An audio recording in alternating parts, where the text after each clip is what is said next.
Hey, it's James, Fathers Rights and Resources, hashtag how I got custody. Are you checking the background and looking into whoever lives with your kid? I've had countless times I've dealt with somebody. Let's say you're a father. Your baby's mom has a boyfriend that lives with her.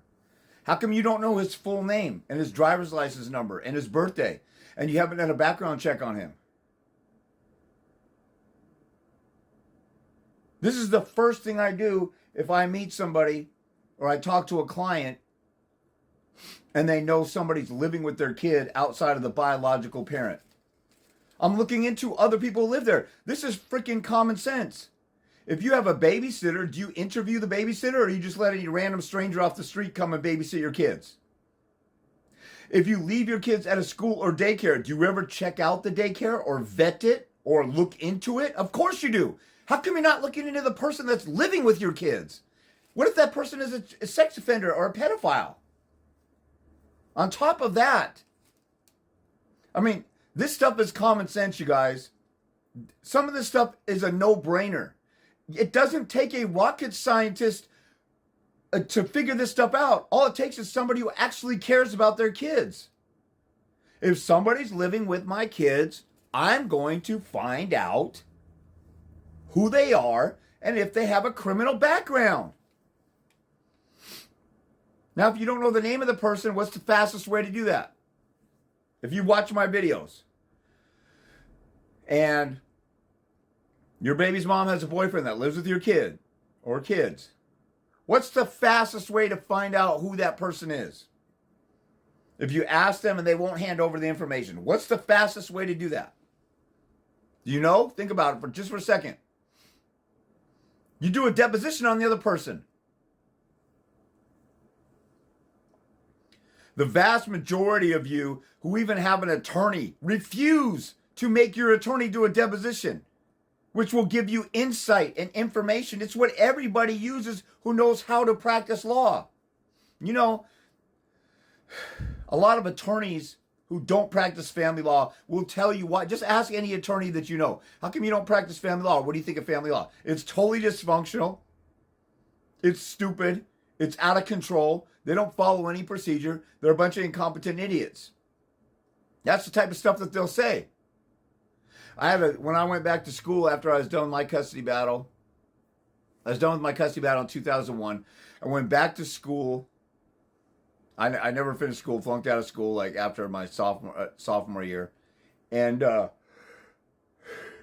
went back to school to finish up, get my AA, then get a degree in law and justice from Central Washington University, got a bachelor's, which I don't really care about now. All it did was confirm the stuff that I already know. But I was thinking about maybe going to law school after that, but didn't bother. So anyway, I had an instructor who said, she does criminal defense. She was my instructor on a criminal class. She said she tried to do a family law case, one or two of them, and the other opposing attorney tried to fight her in the hallway, like physically fight her, and she was like, I'm done with this. These people are crazy. So these attorneys are corrupt. So the fact that you're an attorney, I tell you stuff that works and has helped people, and I show you testimonies of it.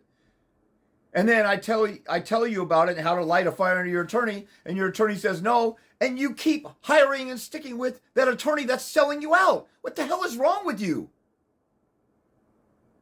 After me proving to you how important a deposition is and telling you how to write a demand to your attorney in writing, and they say no, and your attorney is treating you like a slave, and they're acting like they're your boss, and they're violating the rules of professional conduct, and they're treating you like a little biatch, it's your fault. You deserve to lose. The fact that you're that much of a coward or a sissy that you can't stand up, you can't tell the person you're paying $300, $400 an hour to do their job and help you fight for your kids. If your kid was missing and there's a police report and the cops are saying, oh, we'll get around to it, you would raise hell with the cops and talk to the detective on the investigation or hound them every day. But your attorney, no. for some reason, my gender turns into a bunch of brainless, ballless biatches. Maybe that should be my new nickname instead of PAB. Triple B.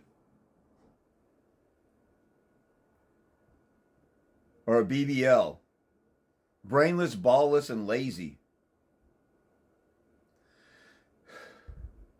If you don't care to look into what type of dude is living with your daughter, you are a subhuman piece of garbage, unprotected father, and your kid doesn't deserve you.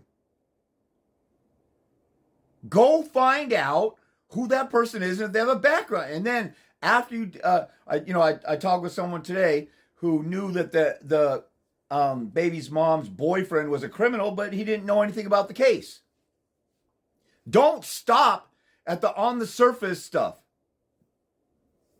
Just finding out that you heard that somebody maybe said, or there was an article, or there's a rumor, or somebody around town said something about this guy being a child molester or domestic violence perpetrator. Don't just go off of a rumor or a news story.